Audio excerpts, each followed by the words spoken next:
Okay. Looks like, yes, looks like, okay, the microphone is working now. Just 1 second, folks. Gonna send this out because we have a new set of technical difficulties. Okay, here we go. Anyway, sending to Caitlin, sending to Jatrice. Okay. Where's my Mighty Networks? Here we go. Hello, you can hear you. Okay, good. Looks like there was I'm just updating the link in the event. Save that. Oh my gosh, Caitlin, you in particular have been through the been through the round of technical difficulties, haven't we? Gosh. Okay, let me just put this here. We're gonna put a different link here. As a marketer, I sympathize with these things. Thank you. Yes, this is so crazy. Click here. Okay, we're covering up that link. We're putting this link here. And we're gonna delete this one. All right, delete story from post. Oh my gosh. Yes, definitely have these things happen on webinars. It's just, gosh, when you have everything sorted out, it's like, oh, okay, like I can do it smoothly. Yeah, working now. Come on. Okay, great. Jatrice is heading back. Awesome. And I think we got some other folks popping in as well. Okay, take two. So, welcome to February's reset. Reflect and reset. Geez. We're going to reflect first and then we're going to reset for March. So, first of all, please know that I myself am not 100%. I'm super congested. I'm getting through a cold. So, thank you so much for your patience, both with the technical difficulties, but also with like the stuffiness that I am bringing to you today. So you will see me pause and take water breaks. You will see me take, I might take a moment to like blow my nose or anything like that. Like I'll put myself on mute. But yeah, I am getting over something, but that's okay. I'm still so thrilled to be here because it is really important for us to stay as consistent as possible and build these little habits that stack up into big habits. The little habits that we do, the little decisions that we make repeatedly. Oh, thanks, Patrice. It's the micro decisions, the micro moments that stack up to create big changes in our lives. So it's okay that I'm not 100%, and it's okay that we went through technical difficulties because we consistently, persistently keep going, right? So it's really important for us to reflect on our past month um, because there's so much goodness to be gained. A lot of times, for people who are on paths of growth, paths of leveling up, they're looking to make moves in a forward progression. Sometimes we can put the blinders on, right? And we only see what's next. Like, what's the next task? What's the next goal? What's the next thing for me to do? What's the next phone call to make? The next email to send out? And we're never looking in the rearview mirror, right? And the thing is, we don't want to be stuck in looking backward all the time, but we also don't want to be just missing out on all the goodness that is being generated here in the present and that we can collect from the past as well when we reflect on how far we've come. So, I want you to take a look at the past month from February 1st to February 29th. If you want to pop open your calendar on your phone, that's completely okay. But I encourage you to keep the focus, right? Because I know just as easy as anyone, my attention can get hijacked. And now I'm spending time on Instagram when I should be listening or, checking my email when all I wanted to do was check my calendar. So really, when we open our phones, and this is something that I'm actively working on myself, we go with intention to a particular space. And in this moment, it's to look back on your calendar. Open the calendar app, take a look at what sorry, there's also work going on in our house, so hopefully you can't hear it's okay. Can't hear too much going on. Um, the the calendar is going to show you how did you spend your time. In our work, we talk about our four resources: team resources, time, energy, attention, and money. Your calendar is going to reflect how some of those resources were spent, right? So, how did you choose to allocate your time this month? How did you choose to allocate your energy and especially your attention? What were you focusing on? What did you say you were going to focus on, but perhaps didn't focus on, right? So, as you take a look at what was on your calendar for this past month, harvest the pride in that. Harvest the acknowledgement of you showing up for things. We all get a lot of requests every single day for our time and for our attention and for our energy and for our money. You get to reflect on the past 4 weeks and say, how do I feel about how I chose to allocate those resources? Were they aligned with where I want to be heading? Or were they more reiterating old habits and old decisions that I made a while ago? And I just keep making the same decision, right? Is that decision still serving me now?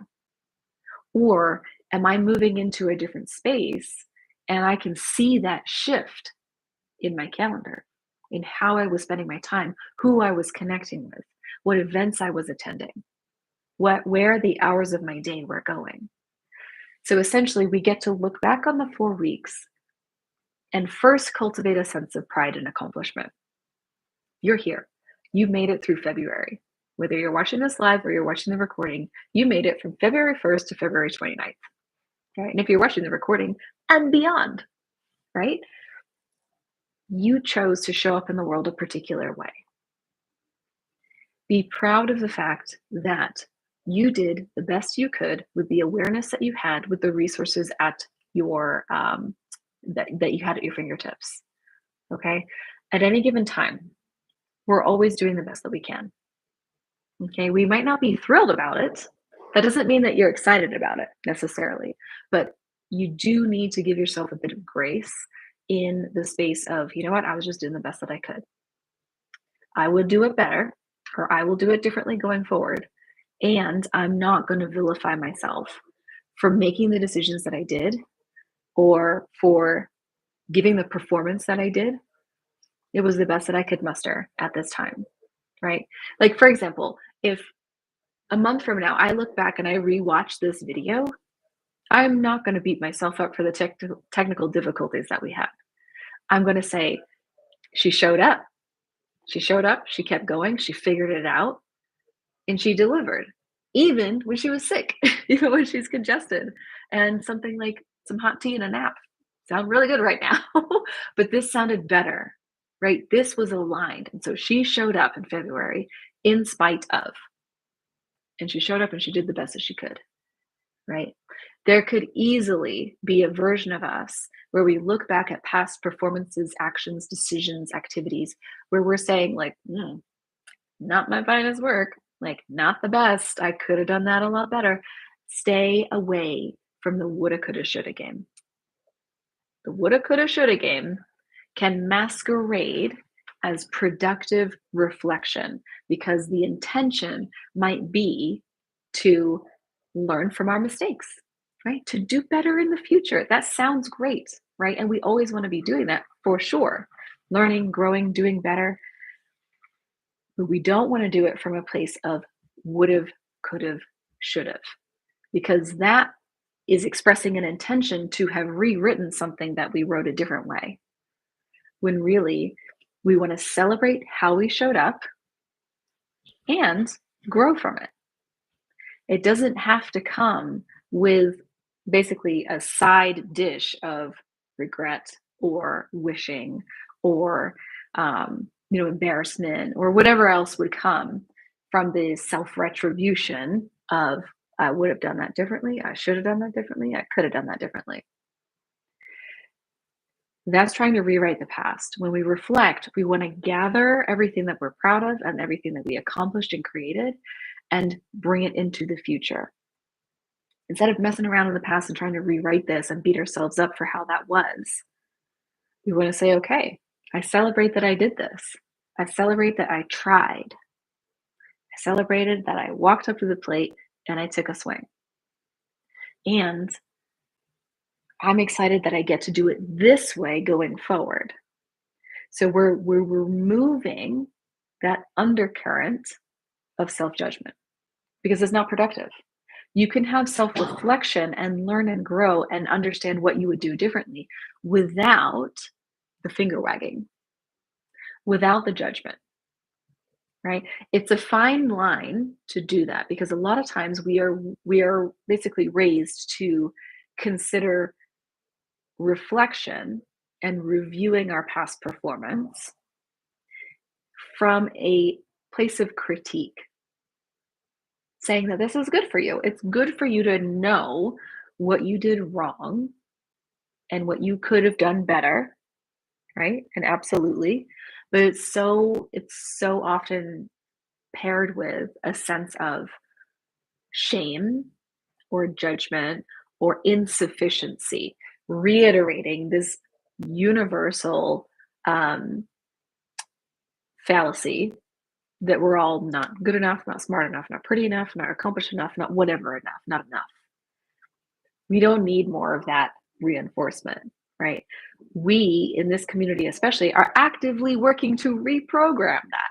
So we don't need to be doubling down on it. And we certainly don't need to be doing it to ourselves.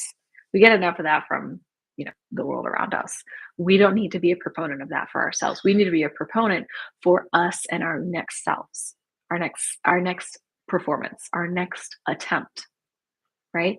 We got to work from being your biggest critic to being your biggest cheerleader. And that can feel difficult, but you're trying. So even if you look back and you're like, oh, I was really hard on myself last month, reframe that. I did the best that I could in my relationship with myself this month. And I'm excited to work even more efficiently in my relation, even more efficiently, more tenderly, more supportively in my relationship with myself in the month of March. Okay. Oh, yeah. See, that was a well-timed emoji.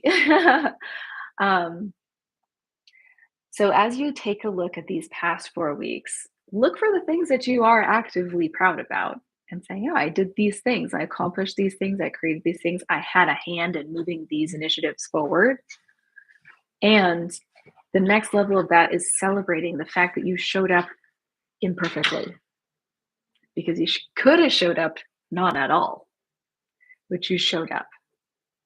It takes courage to live in this world, guys. It takes a lot of bravery to show up and have other people see you because there's so many opportunities for us to do things where other people don't like it or other people get angry about it or other people judge us or make fun of us. There's a lot of that. There's a lot of risk in showing up in a public environment, in a community environment, in a work environment where you're interacting with another person, showing up even in a family environment, right? Because Lord knows there's like all kinds of baggage and history and whatnot that come from our family circles as well. So give yourself not just a lot of grace, but a lot of love and celebration. Like, good for you for showing up in those environments. That wasn't easy. Doesn't have to be perfect. Doesn't have to be whatever your version of successful would be. The fact that you showed up is already a version of success. So let's not discount that. Okay. So when we think about the reflection process, we also want to take a look at how did I show up for my vision? Now, for those of you who are new to this word, your vision is essentially the big, juicy dream you have of the life you would love to be living. Remember, it's supposed to feel unrealistic. It's supposed to feel kind of crazy. It's supposed to feel like it's supposed to trigger that sense of, ooh, I don't know if I could do that because today's version of you can't do that. tomorrow's version of you can do that. The purpose of our vision is to grow us into the next version of ourselves. So every day we get to practice being her. There's a version of you who is living the version of life you would love to be living now. That's completely possible, but we don't know how to be her yet. This is why we have every opportunity to practice showing up as her. So, for those of you who want richer, more fulfilling, more loving relationships in your life, you get to practice experiencing what does that version of me who already have those kinds of relationships, how does she move through the world? How does she talk to people? How does she interact with her family? How does she treat herself? You get to put on that life, try that on. This is pretend that life is basically a dressing room and you have endless outfits to try on. You get to choose the outfit and try it on, move around in it, feel it, get used to how it fits to your body, right? Get used to how you walk when you wear that outfit. And you get to practice putting that outfit on every single day until it's actually you, until you have become that version of you. So the woman who wants, let's say, a really fulfilling, inspiring, fun vocation, right? How does she move through the world? How does she make decisions at work? How does she make decisions about her time? What kind of conversations does she engage in? You get to put on that version of you and try that out here and practice normalizing that for yourself. So when you reflect on the month of February, ask yourself, where were the moments where I practiced intentionally being the version of me who's living the life I desire to live? Where did I show up as that version of me who's highly successful, who has, whatever it is that you're looking for, the dream house or the dream job or whatever? Where did she show up over these past 4 weeks? I encourage you to take a look back at your schedule and say, oh yeah, that one time when I was in that meeting, I had a very different kind of conversation with a workmate than I typically do. We talked about what can we do to move the company forward instead of, ugh, like these new policies are just killing us. Where did you show up in your relationships as the version of you who is already experiencing everything you want to experience?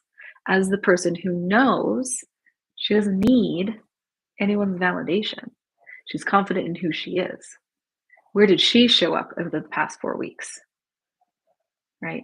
Where did you make decisions knowing that what you chose was aligned with where you want to go instead of trying to mitigating fear? Essentially, where were you making abundance-based decisions versus fear-based decisions?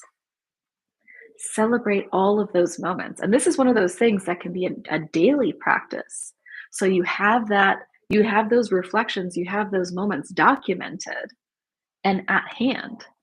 So when you start to feel like, I don't know what I'm doing, or I feel like I'm not making any progress, or I can't believe that I'm still like struggling with this thing. Trust me, I've been like in all of those situations and those come around again and again. It's just a natural part of the growth process. Those kinds of thoughts will pop up. But when you have a running tally of all of the ways in which your vision self was invited to take the reins in the present day, you're like, oh, I'm doing pretty great. I can see how I'm actually getting better at this. I can see the progress. Because remember, for those of us who are very goal oriented or growth oriented, typically our vision is whoop, like our eyesight is focused forward. And we're not really soaking it in, the present or the past. So, this is a really important process for us to recognize all the progress that's being made, not just all the steps we have yet to take. Because if we're only focused on all the steps that we still have to take and all the progress we still have to make, all the growth that is still to be had, we're going to feel like we're just behind and never making any progress, right? So, this is an important opportunity for you to take a look back and recognize, wait a minute, I did do that. I practiced getting better at that. Or I did this better than I would have in the past. Look at me go, right? So you get to reflect on those moments, acknowledge them, celebrate them, because that's the momentum that we need as we reset for the next month. Okay.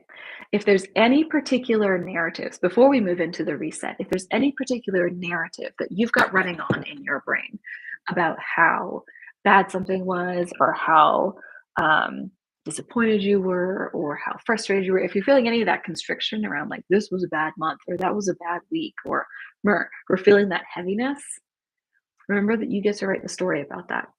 You get to decide if that's heavy or not going forward. There's never a period at the end of the sentence, okay? It's always a comma. You get to rewrite it. So even if something didn't turn out the way that you wanted it to, that's okay. You get to rewrite it instead of this was a failure into this was a learning experience that I get to grow from. This didn't go so well. That's okay. This is one of many things that I get to experience, and not all of them are going to go to my preference. Right? So take a step back at the larger perspective, write the narrative. How you tell that story is completely in your control. So tell an empowering narrative. Just check back and think about when I look back on my month. Yay. When I look back on my month, is there any kind of constriction? Am I feeling any kind of constriction around like, oh, I'm not so thrilled about that, or like, oof, does it need to be rewritten? Or is this something that you want to carry as it is as you move forward into the next month? Just check in with that. If there's any rewriting that needs to happen, jot it down. Just take note of what's feeling heavy, what's feeling restrictive, what's feeling like something that you kind of want to hide away and just be like, that was not. No, thank you. I don't want to talk about that. I don't want to look at that. I'm angry about it, or I'm disappointed in it, and it's over and done with. We tend to want to just like punt it into the past and be like, anyway, next, next, next, next. Don't miss out on the goodness that has to come, that is there to be harvested from those things that, even if they were painful or disappointing or not to your preference, don't throw them out. This is the opportunity for you to step into it and lean into some of that courageousness to say, hey, I'm even going to look at the tough stuff. I'm even going to look at the stuff that I wasn't so thrilled about. I'm going to find the goodness. I'm going to find the lesson. I'm going to find that moment to give myself some grace and give myself a whole lot of love there. Okay. So let me pause. I'm going to blow my nose. Feel free to drop any questions or thoughts in the chat. In the meantime, I'll be right back.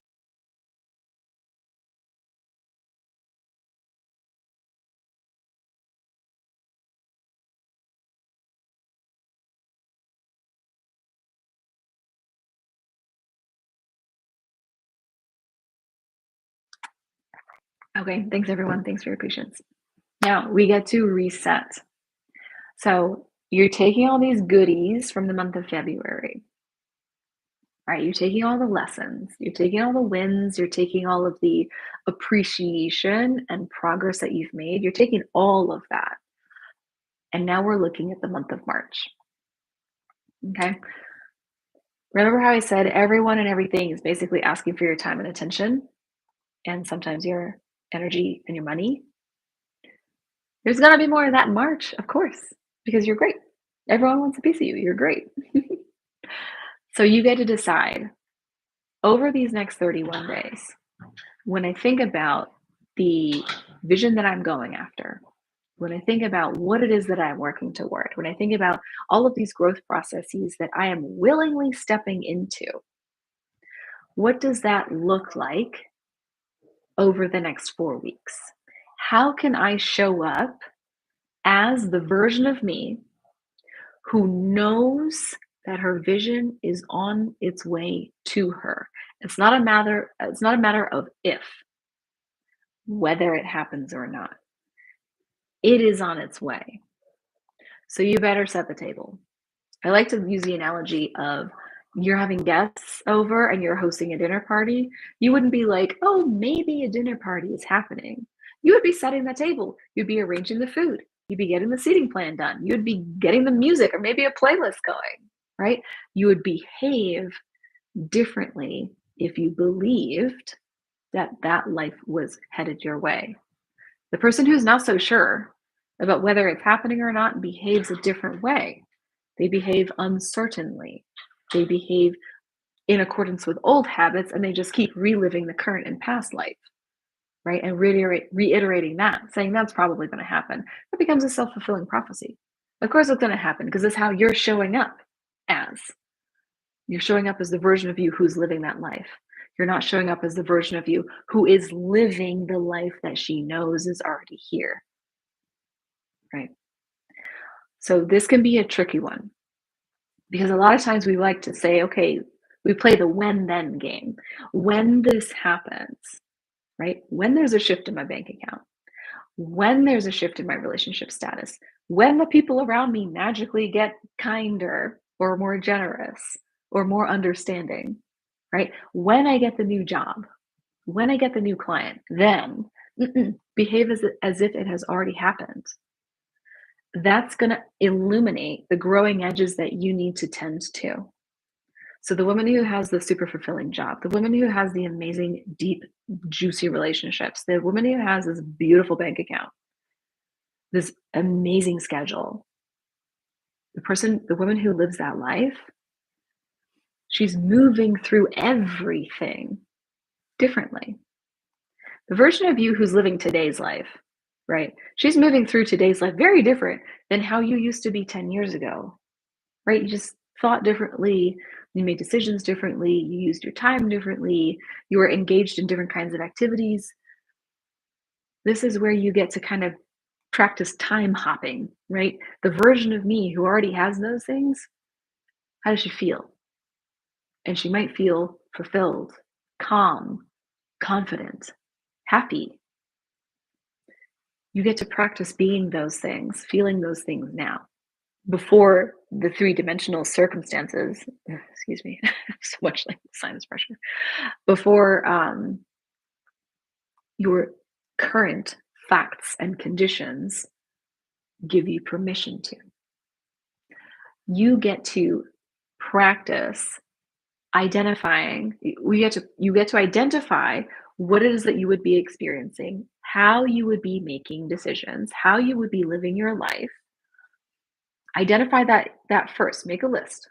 What does that look like? What does it feel like?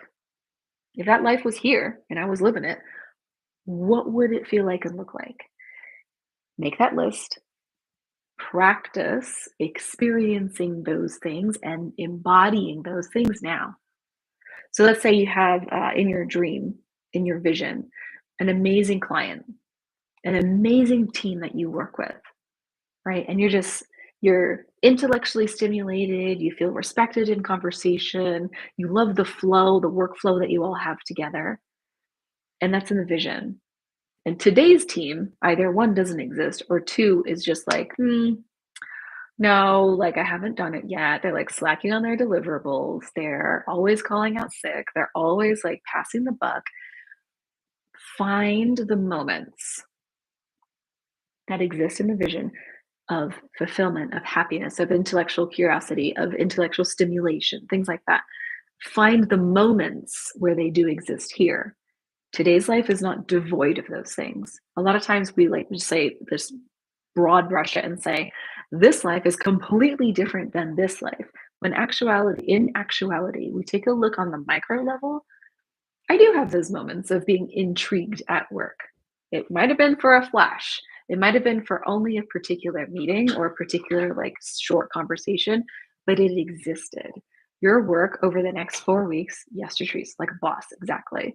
Your work over the next 4 weeks is to commit to identifying where those micro moments of your vision, and they might be actually quite large, but maybe they're not routine for you yet. Find them in present day life for the next 4 weeks. Find them, feel them, generate them, because you have a hand in this. It's not just you sitting back watching like a movie of your life go by. You're in the movie. You have influence. You can affect how things are going, how things are feeling. You can be an active participant. But the thing is, change does not happen if we are just going through the motions. Change happens and it starts with us when we are actively saying, you know what, today I can pretty much predict that this person's not going to be fun to work with in this example, but I can change how I expect or how I show up or how I relate to that person, right?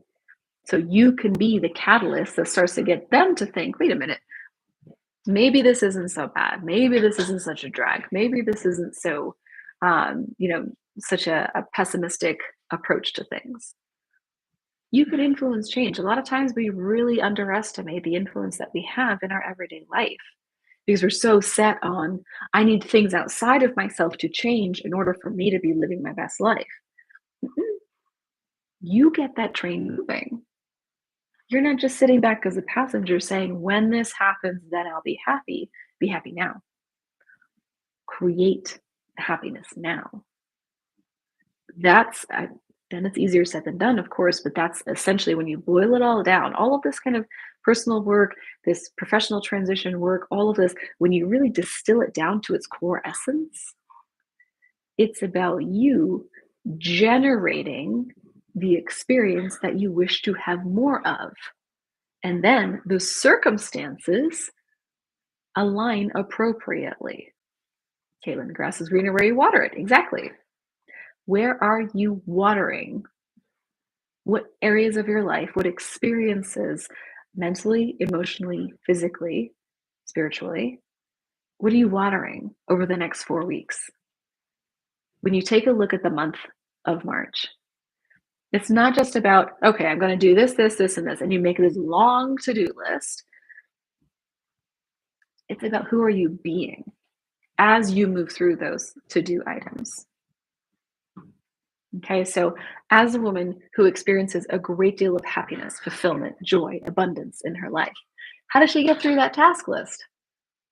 Are some of those things not even on her plate because she has explored the idea of delegation or partnership or teamwork? Or has she identified, wait a minute, I didn't even need to do that in the first place. I don't need to do that at all. But the old busybody version of me, right? We all have that version of us. She thought it had to be done. She was really pressed about it. I don't even know if people say pressed anymore. Anyway, side note. Um, so yes, set the goals. Yes, make the to-do list of here's all the things I would love to be doing in the month of March, for sure. But if you're only focusing on doing, you're missing the point of this. You've got to be focused on who am I being? What kind of qualities am I embodying? What is the version of me who already lives this amazing, fabulous life, living her best life? If she were to just tap in and take over my life for the next 4 weeks, what is she doing? How is she doing it? Who is she being? This is how we got to think about our next 4 weeks, right? It's fundamentally different than what you'll typically hear in the world of like productivity or changing your life or getting your, getting motivated and going for your goals and dreams, because that's focused on the doing. It's focused on set these big goals and just work hard until you get them. Yeah, you're going to make progress on the outside, but what's happening on the inside? Not a whole lot, except just a lot of like, right? Just, I got to do this. I got to force myself to do this. Like, it sucks, but I committed, so I'm going to keep going. Like, honey, what kind of life are you living? You're living a life of push. That's exhausting. And I'm not here to live an exhausted life. I'm not here to arrive at retirement half dead and saying, oh, now I can live the life I wanted to live. No, live it now. Live it now. You get to practice living it now. Okay. And in the practice of living the best life now, your highest self now, you actually hit the goals along the way. The goals become a side effect, not the primary driver. The primary driver becomes the internal exploration of what does it look like and feel like to live at my highest, to thrive at my best. That's the version of us who we get to say, okay, you take the wheel. You live this life for the next 4 weeks. You make the changes, right? And that's okay if occasionally we show up as yesterday's us, because we will. That's part of growth. It's not all of a sudden, okay, I'm magically like this next version of me and I never shift back into who I used to be. Those old habits, those old ways of thinking, those old ways of thinking about scarcity, not enoughness, um, change and scary uncertainty, things like that.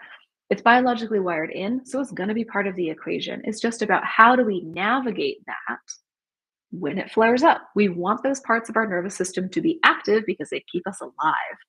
We need to be alive to live the best life. So it's not about dispelling the fear.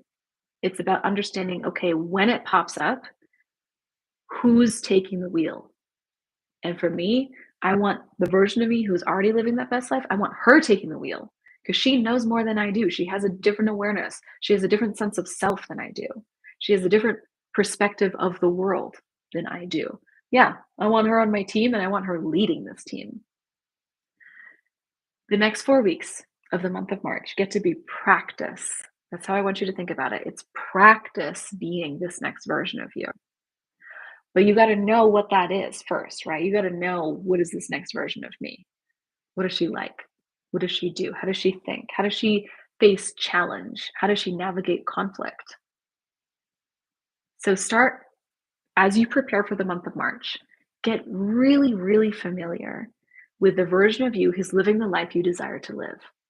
Know her intimately because she is the version of you who you get to practice embodying. The more you know her, the more deeply you know her, the more intimately you get to understand, what does she actually believe? Like, what does she believe about success? What does she believe about money? What does she believe about other people, etc.? Borrow her beliefs. Practice living from those beliefs for the next 4 weeks. Okay? Whew. All right. So I am breathless. Also, we are at 12:48, and these are to be 45-minute live streams. We had a little bit of in the beginning, so a couple extra minutes there. Feel free to share this with other folks. Okay, this is the free trainings that I love to offer every month. Remember, the next one, the next reflect and reset session will be the fourth Thursday of March at 12 Mountain Time. And you'll also see some information about our next masterclass. Actually, let me pull it up right here, because I do the free masterclass trainings as well for the public. That's Wednesday next week, March 6th, also 12 noon Mountain. Any kind of live stuff I do, 12 noon Mountain. So I'll see you next week for our masterclass on Wednesday, March 6th at 12 noon Mountain. Again, feel free to share it out with folks. Thank you so much for attending. Thank you so much for watching the replay. This is the stuff that changes the world, guys. As we change our lives, there are massive ripple effects that go out in the world. Other people are watching. Other people are learning from you. You're not in this alone. Okay, so you have more impact and influence than you will ever realize. There's going to be tons of people who you affect in a very positive way who you'll never know that you've affected them. And you might never even know them. They might be complete strangers, but they're watching you and they're saying, oh, if let's say if you're at, I don't know why this particular situation is dropping into my mind, but let's say you're in line at the bank and you see someone in line ahead of you and they're going through a tough time, right? They're having some challenges, right? And you watch them and you listen to how they navigate those challenges. You get to take that and learn from it. And that's going to be impactful to you, that they might never know that they have impacted you, right? That happens when people watch you all the time. Say, wow, I really love how she did that. Like, she navigated that better than I would have. Or I never thought about it that way. I love how she said that. I love how she did that. So keep note. keep note. People are learning from you just like you are learning from you. Have a wonderful rest of your week, and I will talk to you next week at our masterclass.